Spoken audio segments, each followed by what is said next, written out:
I'll never forget how I felt that night that I decided to walk into my new identity because I finally knew who I was. I finally belonged. My name is Grace Harley. I live in Silver Spring, Maryland, right outside Washington, D.C. As a kid, I started having feelings for persons of the same sex, even though I was not sexually active and had no thoughts about being sexual. I had experienced a lot of rejection. I was young. I didn't have a name for it. Abandonment, not belonging.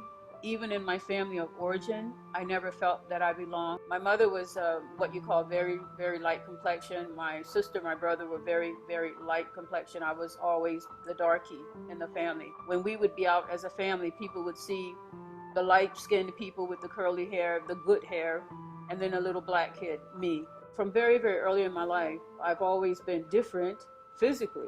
I never quite fit, never belonged. Around 1974, I happened to have been watching a 5-part segment on our local news channel. I found out everything anyone would ever want to know about homosexuality, transgender lifestyle.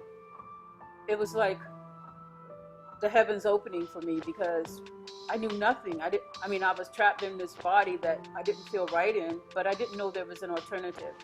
So I learned everything I needed to know because I knew no gay people at the time. I knew nothing. So a news program comes on and I wrote down everything I needed to know. And on that Friday night, I went into my closet and found clothes that would be as sort of butch or masculine looking. 11:30 p.m. I literally go in the closet and I find a shirt, a cap, and I go to a gay bar. Being I didn't know anything about the gay lifestyle or being transgendered, I just tried to look as butch as I could. And I walked in a gay bar for the first time as if I owned it. And that was my new self, my new identity.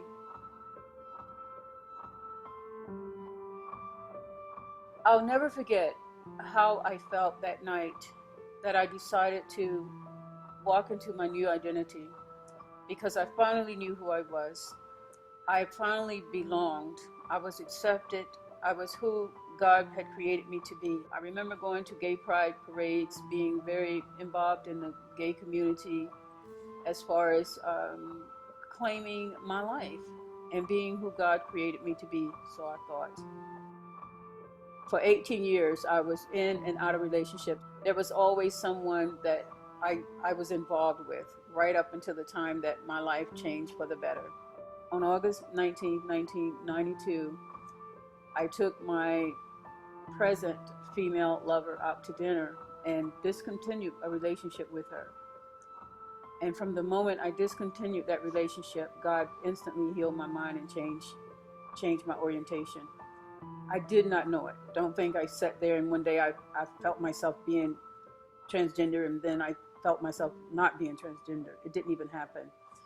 It actually was the woman that I had broken up with who told me that I was different. And then later on, it was a gay friend of mine, a buddy, who looked at me and told me my face literally had changed.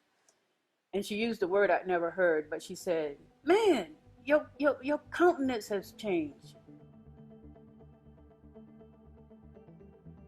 That was the major changing point. I didn't know it until months later when God restored my femininity, giving me natural feelings for a man. Natural, I hope you hear what I'm saying, feelings for a man and desire for a man. I would probably be dead now if it were not for him. For just so many years, I would say I suffered with lack of acceptance. Just plain old being acceptance and rejection, that has been a key factor.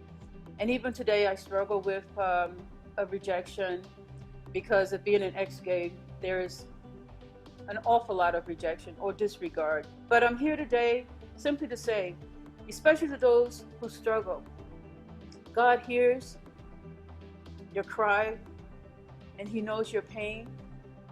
And he's no respecter of person. Believe, if he healed me, if he changed me, as with others you will see who have once been gay, if he changes anyone, he will change you. You must have faith.